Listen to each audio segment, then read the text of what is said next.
to see you.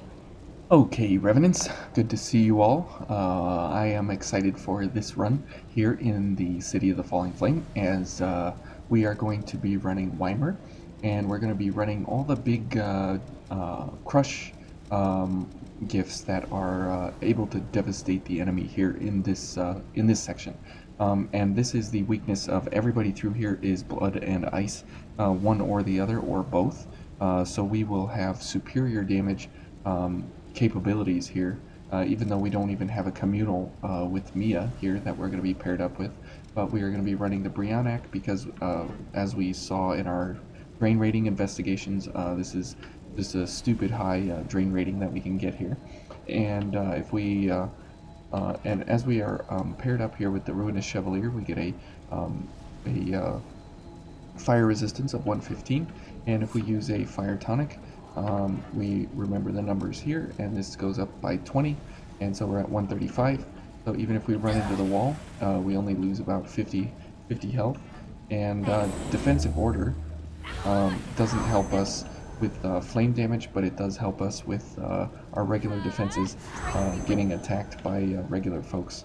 As we kind of get ourselves going here, we can kind of see what this would look like against one of the fellas here around the corner. And since we are normal mobility, if we use a mobility enhancer, we're able to kill all these guys in one shot. And because we are normal mobility, as soon as we use a mobility enhancer, we get an extra 10% increase in our damage. So as we go through here, you'll see that we don't take damage from the regular flames. So that's very nice that we're able to do that by not being able to get any problem there. And we'll go for an attack on him. Oh, I guess we hit the flame spurt there.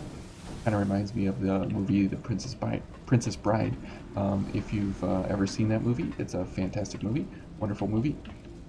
It's one of my childhood favorites. I'm on my way. Okay, and as we continue heading through the city here, you'll notice that folks like this, we just give them a damage in the back, and folks like this, we give them one to the face and go for a backstab, and we almost killed this guy in one shot here with Sanguine Roar. Okay, and this guy, we'll go for a Vodnik Mass because why not? Because we can. I mean, you might as well. And since we're immune to the fire damage, just because we're walking over it, we can absolutely, demolish the enemy. And we don't even need Swift Destruction for that extra 10% damage. So on the monkey here, we can go ahead and load up on Icor here, as it is a halberd. It has exceptional stagger built in. Let's see. I guess that monkey is not coming out to play. Okay, not a problem. We'll just leave him in the distance there, in the shadows. And defensive order, even though it reduces our actual even though it reduces our actual damage, whoa, that was kind of weird. It doesn't do anything to reduce our capabilities here, because we're mainly gifting. Mia can apparently walk through fire and walk through flame. So that's kind of nice. And since our gifts will end here after a bit, we'll just go ahead and get some I-core here. Maybe go for a backstab to increase our distance, or increase our I-core cap here. Apparently Mia is going to kill this guy. Okay, good. There we go.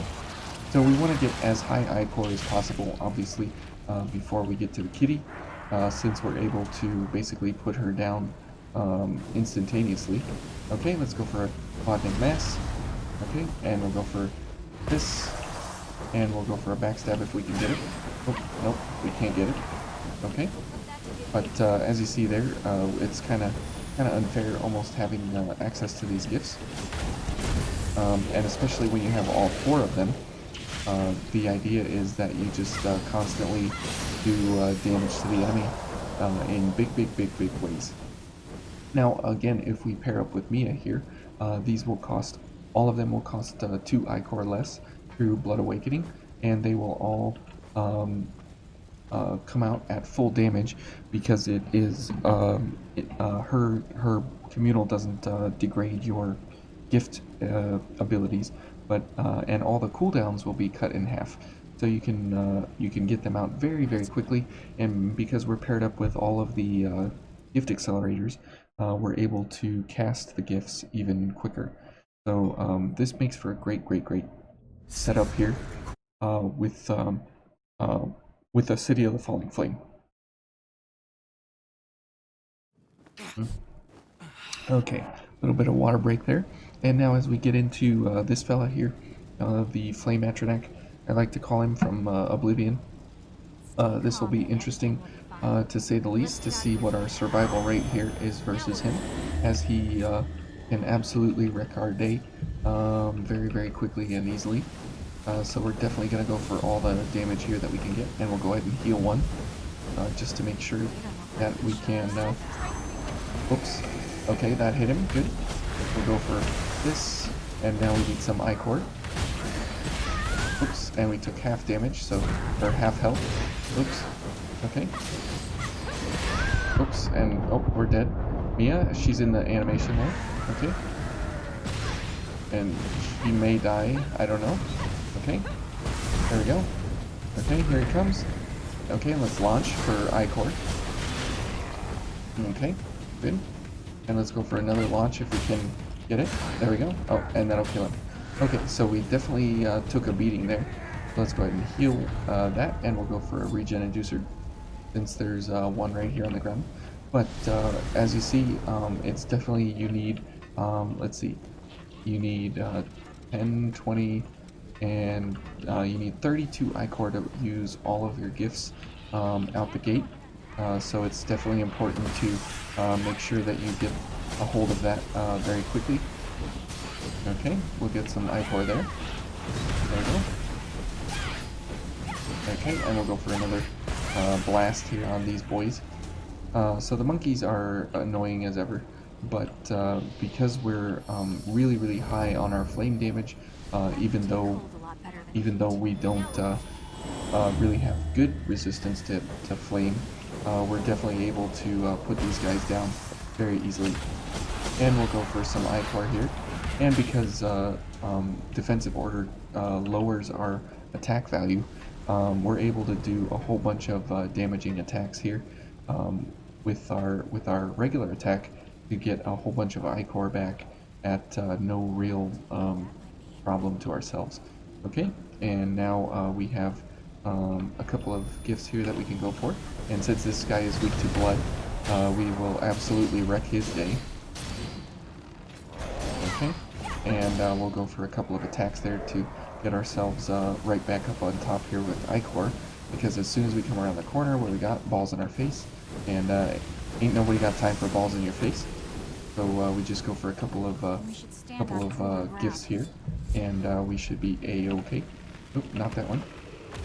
There we go, and we'll go for a Sanguine Roar, and we'll go for a Freezing Roar, and ain't no more balls in my face, because I just can't stand that. And they are always damaging me and putting me down and doing all kinds of nasty things. So we'll go for this guy. We'll go for a Vodnik Mass on him. We'll leave the flame guy alone, and we'll go for some backstabs here.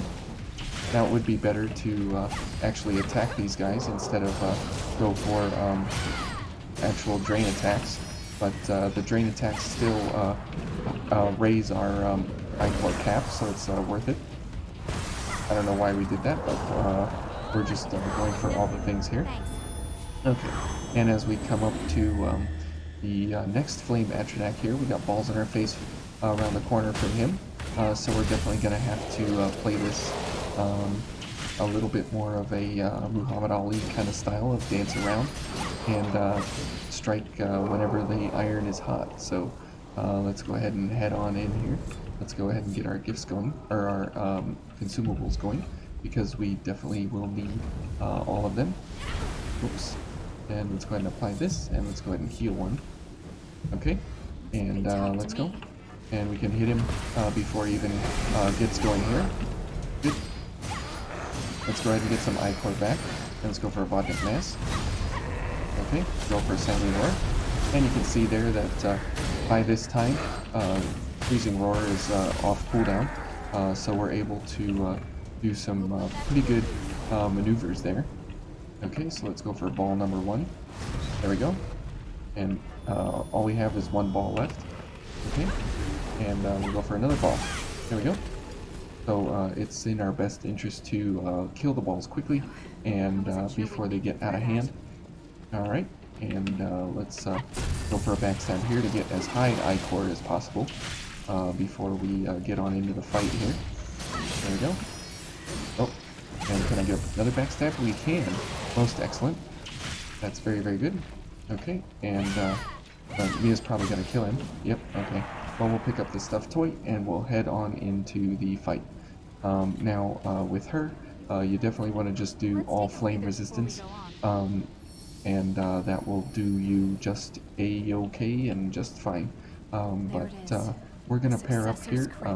We're gonna pair up here with Mia to make sure that we have really, really fast gifts coming out of here, and we're not going to be doing any kind of ability here with backstabs or charge drains or anything, so we don't really need this. So what we can go for to help ourselves out would be something like tirelessness. Let's see what else. If we get damaged, we get focused. We're going to be getting hit a lot, so focus is not a bad thing. So we could go for getting Ichor back when we get focused, because we're going to get hit all the time and such.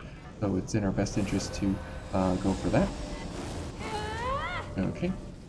And that's why you need to go for as high Ichor as possible before you get to the fight, because you're going to be running in here with really, really limited issues here, and if you have a too low of an Ichor pool, you can't use Blood Awakening, as it's the most expensive communal in the game, and it's definitely required that you know, it has the ability there to where is she? It has the ability to go for all these gifts very quickly.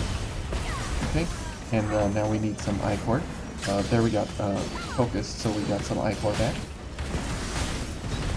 Okay, there we go.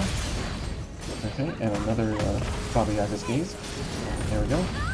Okay, and let's go for this and this. There she comes. There we go, we got focus, so that's 10 more Ichor. Okay. Okay, and there we go. Whoops. Okay, and she's down, so we'll just end her quickly. Okay, and we'll go for a Vodnik Mass to finish her off. So as you see there, the crush gifts are just a little too overwhelming for Emily.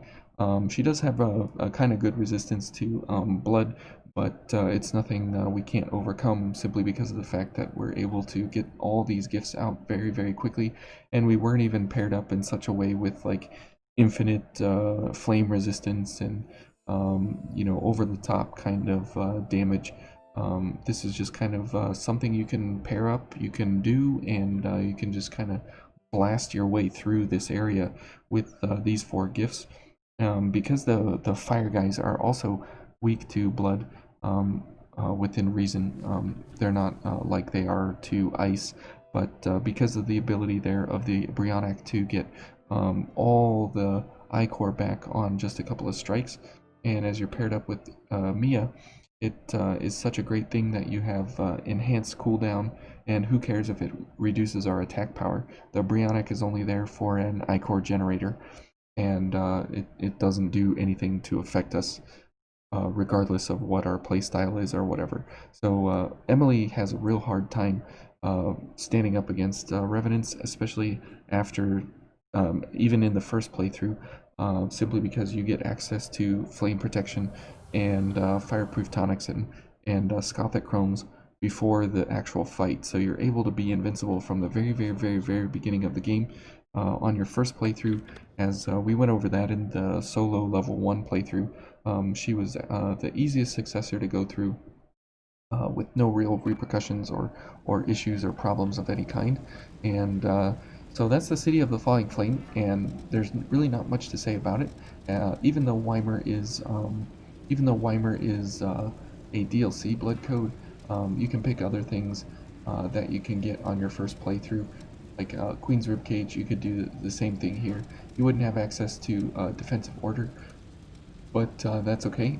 Even though it's a DLC gift, you don't really need it. It's just fun to play with it to have even more damage resistance versus the Flame Atronax, because you need either above a 220 flame resistance, I believe, or you need above 160 and other high physical defenses, because his weapon is the highest flame damage item in the game that the Revenant comes up against. So if you can defend against him, you can defend against anything and everything here in the City of the Falling Flame. So hopefully you all enjoyed that. You learned something, and feel free to put your 2 cents in the comments. I read everything. I always respond to everything as much as I can, and I love the interaction that you guys come up with. And that's kind of how I build some of this. Is I take some of your ideas, I put them in the videos, and as well as it helps to think of more crazy ways that we can go through Vayne. As this is episode 155, we're still nowhere near completing all the builds that you can possibly go for. Even just switching one gift here is a different build, so doing that would be a different build. Doing this is a different build, so it's a little bit nuts that we're able to go through all of these this quickly, and just constantly go through each and every gift. So thank you all for watching. Really means a lot, and we'll see you in the Crown of Sand next.